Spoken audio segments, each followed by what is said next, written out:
Waheguru ji ka khalsa, Waheguru ji ki fateh. Welcome to this segment of Coach Gurbani's a-sabad-a-day, another short one from the fifth Nanak, Guru Arjan, the recitation.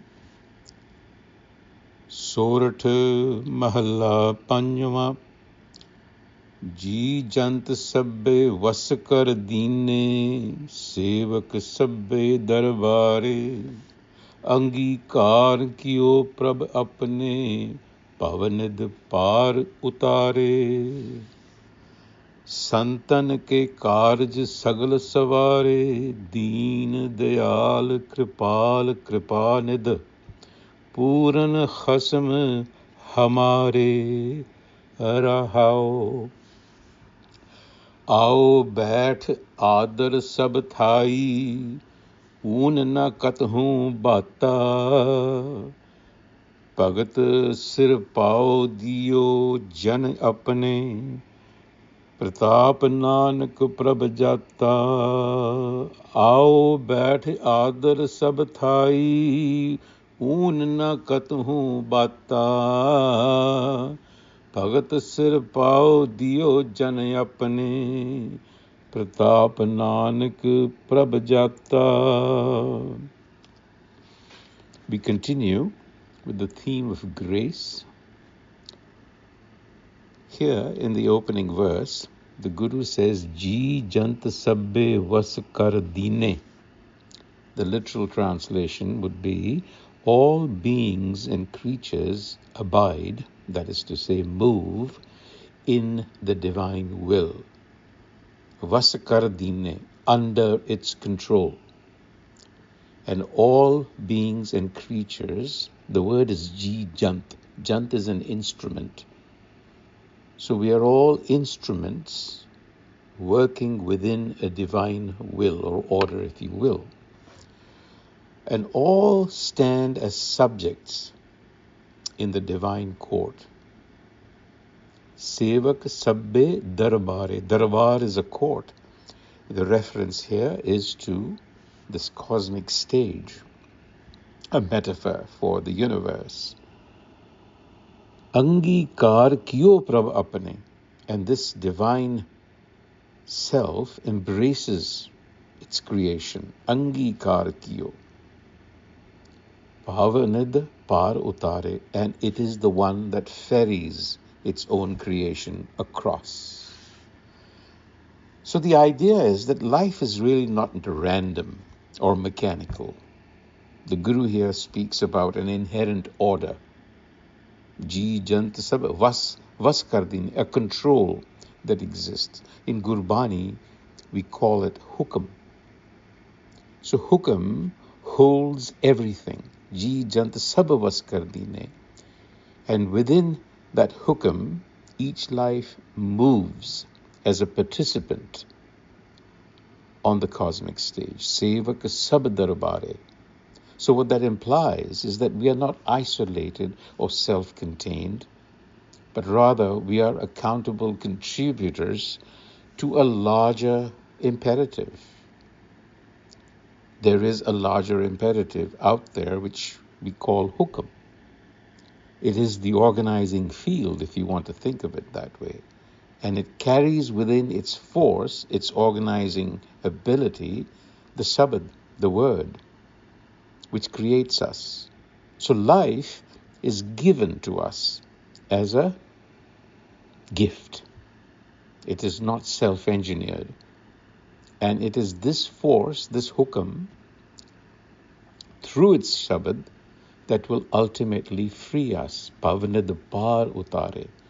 And so when we align with it, harmonize with it, we experience acceptance, being embraced by the self. Angikar kiyo prabh apne. Get that feeling. It is an assurance. It's just not an idea. The assurance is that life is supporting and sustaining me. And so therefore we find that liberation lies in flowing with it, not against it, which is what ego engineering does. And now the rahau, the central thought here. Santan ke karj sagal savare. Santan, plural, comes from the word santa, which means peaceful, tranquil. Literally saying, when the mind is tranquil, fruition is the imperative. It happens. It has to happen.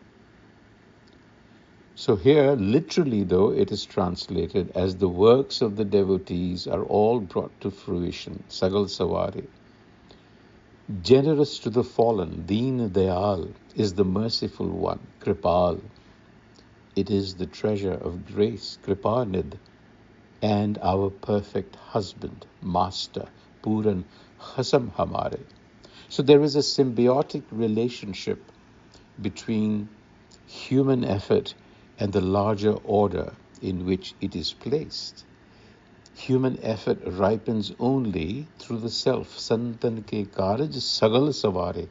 It is the self, it is this field of hukam, this order that actually shapes what we do. Only then do things ripen. If you do it all by yourself, then you're not in harmony. Then you create a cacophony versus a harmony. Think about the universe as an orchestra, and all of us as being instruments that are playing. So you have to learn how to play with the orchestra, not go off on your own. That is the cacophony that is created in your head. So understand that. And also understand that the self, hukam, is compassion itself. Deen Dayal Kripal Kripanid. And compassion shouldn't be understood as pity, but what it is saying is that it is non-discriminating. It is the source of creativity that is available to everyone. It is inexhaustible grace. So tap into it. Tap into it. And so therefore, it follows, Ao bat adar sab thai, when the mind is settled. Ao bat jana, when the mind settles. Un na kathun bata, it experiences divine support everywhere. Nothing is lacking. Un means lacking. Un na kathun, nothing is lacking. To its servants, and I'm translating it literally, to its servants is bestowed the robe of devotion. Bhagat sirpao diyo jan apane.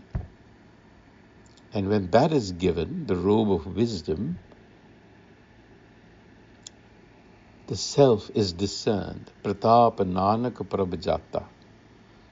So when the restless mind becomes still, our bat, the world appears charged with dignity and sufficiency. Adar sabthai, adar is support. There is support everywhere. You feel at home. Nothing seems missing. Unanakatuhu bata. And the highest gift is devotion, bhakti.